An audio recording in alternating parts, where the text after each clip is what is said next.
2023년 9월달에 제작이 돼서 국회를 통과했습니다. 작년 10월달에 그것을 1주년을 기념하기 위한 전략기술 컨퍼런스가 열렸고 제가 거기서 기조 연설을 했었습니다.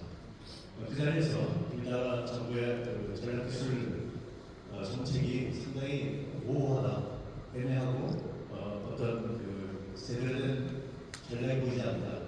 전략기술을 키우기 위한 전략이 없다라고 제가 상당히 신랄하게 비판을 했는데 저는 1년 동안 기억을 하고 있는데 과거 사람은 잊어버린 것 같습니다. 저를 다시 불러서 이래서 그 이유를 잘 모르겠습니다. 제가 오늘 이 얘기 시작은 그냥 다른 것으로 시작을 하려고 합니다. 바로 지난주에 저희 학생들 30명을 데리고 스웨덴에 가서 노벨 심포지엄에 참석을 했었습니다. 노벨 시상식이 가는데 거기서 물론 물리학, 화학, 생리의학상 강연을 들었습니다만 가장 제가 기억에 남는 것은 사실은 역사적으로 노벨 경제학상 수상자의 강연이었습니다. 이번 노벨 경제학상은 국가의 성장 전략에 관한 것이었습니다. 아마 언론에서 많이 아시겠습니다만 서울대학교 김세진 교수의 분석에 따르자면 대한민국의 GDP는 5년마다 1%포인트씩 떨어지고 있습니다. 매년 0.2%포인트씩 떨어져서 이제 거의 성장의 전체기가 왔다라고 생각을 하고 2030년이 되기 전에 성장이 거의 멈출 것 같다 이런 우울한 진단이 있는 것이 사실입니다. 거기에 비해서 이번 노벨 경제학상 수상자들은 어떻게 혁신국가가 지속적인 성장을 계속할 수 있다. 거기에 대한 이론을 낸 것으로 저는 이해하고 있습니다. 거기서 사진을 몇 장 찍어 왔는데 오늘 이 강연을 위해서 사진 두 장을 제가 소개합니다. 특히 관심을 갖고 있는 것은 왼쪽에 있는 조엘 모케어 교수였는데 이분은 어떻게 기술적인 성장이, 기술적인 진보가 서스테인 그로스, 그러니까 지속적인 성장을 확보할 수 있는가, 그러기 위한 전제적을 무엇이냐 이걸 갖다가 연구하셔서 노벨 경제학상 받으신 분입니다. 오른쪽에 계신 두 분은 창조적 파괴를 통해서 어떻게 국가 경제가 성장하느냐 그 이유를 갖습니다. 조엘 모케어 교수의 정리는 이렇습니다. 지식으로부터 과학에서 기술, 그리고 경제 성장의 성숙한 체계가 중요한데 그걸 위해서는 과학과 기술을 공존을 해야 된다. 완전히 타이타이 커플링을 해야 된다는 것이거든요. 지속 성장의 취약 배경은 예를 들면 우리나라 같은 경우는 우리나라 경제 규모가 지금도 벌써 상당히 정체된다는 우려를 하고 있는데 미국 같은 나라의 그 큰 경제 규모가 경제 성장률이 우리나라를 앞서고 있다는 것은 사실 경제학자들의 이론을 과거 이론으로 뒤집는 겁니다.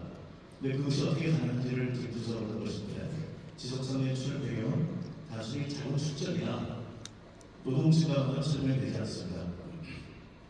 그걸 위해서는 사회 전체 구성원들의 기술에 대한 이해와 과학적인 역량이 중요하고 미국이나 또는 심지어 지금 올라오고 있는 중국 같은 나라에서 그런 현상이 벌어지고 있고 그걸 통해서 사회 전체적으로 개방되고 새로운 아이디어를 수용하는 문화가 있기 때문에 지속성장이 가능하다 이걸 주장하고 있습니다. 제도적인 문화적인 기반도 굉장히 중요한데 예를 들어서 시장을 독점하거나 경쟁적인 규제가 있거나 지식을 공유하는 것을 폐쇄하는 이런 정책이 확대가 돼야지만 반드시 지속성장이 가능하다는 얘기고요. 그리고 혁신을 위한 기관에서의 환경도 필요하다. 그래서 제가 이거 현장에 찍은 사진인데 4가지를 얘기하겠습니다. 근데 그 중에서 굉장히 중요한 것은 어느 사회는 혁신가들을 있게 마련하고 그 혁신가들 소수의 혁신가들에게 인센티브를 줄 수 있어야 한다. 괴짜라든지 또는 수능주의를 탈피하고자 하는 사람들에 대한 보상이 있어야 된다는 것이 첫 번째고요. 그리고 그 아이디어의 마켓이 굉장히 경쟁되고 개방되어 있고 자유로워야 된다. 그런 것들을 굉장히 강조하는 강연이었습니다.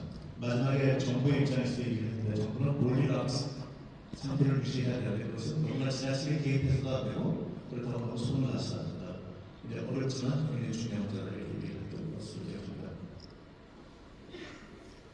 저는 사실은 이 전략기술을 제대로 이해하기 위해서 전략기술을 제대로 구현하기 위해서는 우리 사회 자체가 하이테크와 딥테크에 대한 이해가 제대로 있어야 된다고 생각합니다.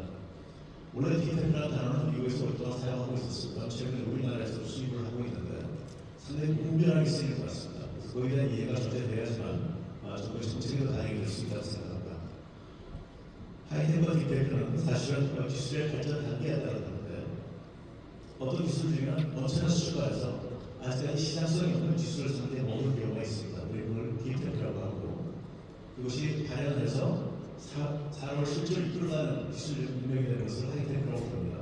그래서 실질적으로 커머셜 테크놀로지가 존재하지 않는 저 선 이하에는 아직까지 나타나지 않은 테크 그것을 갖다가 하이테크라고 부르고 따라서 거기 선을 그어서 그 선을 경계해서 오른쪽은 하이테크 왼쪽은 딥테크라고 부르고 있습니다. 즉 하이테크는 무엇이냐면 현존하는 시장에서 가장 앞선 기술이라고 생각하시면 되고 과거 우리가 이해하고 있던 하이테크와 같습니다. 딥테크라는 것은 아직까지 나타나지 않은 하지만 출현하게 되면 게임 체인저가 될 수 있는 기술입니다. 이 딥테크의 특징은 테크니컬 리스크가 있습니다. 기술을 개발하는 리스크는 있지만 마켓 리스크는 없습니다. 그 얘기는 뭐냐면 일단 개발이 되면 마켓에 나오면 마켓을 완전히 압도할 것이기 때문에 마켓 리스크는 없다는 겁니다. 그러니까 그야말로 게임 체인저가 되는 거죠. 오늘날의 기술 팬더 전쟁은 예를 들어서 한 20년 전만 하더라도 하이테크 중심이었다면 오늘날에는 미국의 빅테크 기업을 중심으로 해서 딥테크 경쟁으로 넘어가고 있습니다. 그래서 이 부분에 사실 우리나라 이 전략 기술 목표가 맞춰져야 되는데 작년에 제가 비판할 것도 그것입니다. 12개의 전략 기술이 그냥 일간 시간에 나오는 것들을 다 긁어 모아서 한다 아니다 할 정도로 상당히 간단하게 운영이 되고 있고 그들이 그룹핑이 되어 있습니다만 신선도와 미래도전 필수기와 세 가지 그룹으로 되어 있습니다만 사실은 거기에 보면 자세히 보면 하이테크와 딥테크가 혼재되어 있습니다. 이걸 명확하게 구분하고 정부 정책에서 반영해서 어떤 방향의 종류에 따라서 테크놀로지의 종류에 따라서 어떤 식의 지원이 필요하고 규제가 필요한지 누가 정리하는 과정이 필요할 거라고 생각합니다. 자세히 선정 분명 한국과 마지막으로 말씀드리겠습니다. 연구개발 추천에 명확한 역할을 보이지 않냐. 우리나라에서는 여전히 아직도 대학과 정부출연연구소 기업 간의 고유 역할이 혼재되어 있습니다. 이 역시 명확하게 구분이 돼야 되고 각자 주체가 무엇을 해야 될지 기술 개발을 위해서 어떤 역할을 담당해야 될지 거기에 대해서 좀 더 명확한 목표가 있어야 된다고 생각합니다. 딥테크는 우리 시기의 표현처럼 기초건설 기술입니다. 이것은 사실 제가 기억하기로는 2008년도 이명박 정부 때부터 실제로 OECD 프레스타트 매뉴얼을 바꿔가면서까지 우리 시기 때문에 해석을 해서 원래 OECD에서는 기초와 응용, 연구, 개발 이 세 가지밖에는 분류가 없는데 대한민국 정부는 기초 원천이라는 단어를 도입을 해서 실제로 우리 사회에서 뿌리내리고서 노력을 했습니다만 거의 20년이 다 되어가는 오늘 이 시점까지도 대한민국의 기초 원천 기술을 연구하는 상당히 취약합니다. 그래서 이 부분에 대해서 우리가 딥테크를 발전시키기 위해서는 기초 원천 기술의 역량에 좀 집중해야 되고 그리고 고도화해야 될 필요가 있다고 생각합니다. 언론에서 많이 얘기하지만 획기적인 이동의 육성 과학교육은 조속히 해야 되고 그래서 과학기술부와 교육부와 정부의 모든 부서가 사실은 가장 핵심적으로 관심을 가져야 된다고 생각합니다.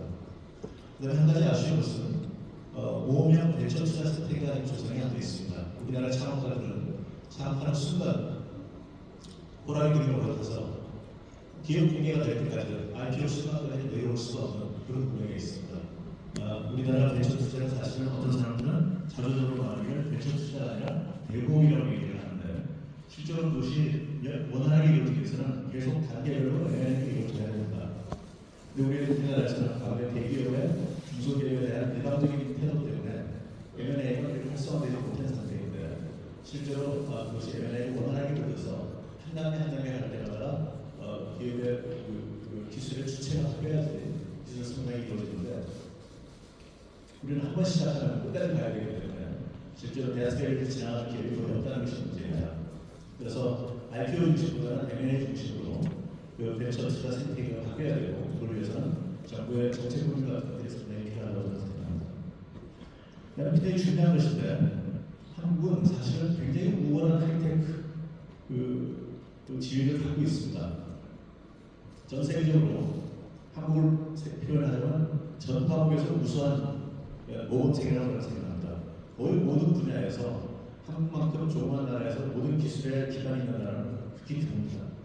따라서 딥테크가 일어나더라도 딥테크가 하늘에서 뚝 떨어지는 게 아니라 하이테크에 기반을 두고 있기 때문에 우리의 우월한 하이테크 지위를 지렛대로 활용해서 국제협력을 추진해야 되는데 딥테크에 앞서가는 분야 국가들하고 특히 미국이라든지 유럽의 일부 국가들 그리고 중국하고의 국제협력을 하는 데 있어서 우리가 기존에 보유하고 있는 하이테크의 우월한 지위가 상당한 지렛대를 달 수 있을 거라고 봅니다. 그러면서 정책적인 플래닝이 필요할 거라고 생각하고 그런 제안을 드려서 발표를 마치겠습니다.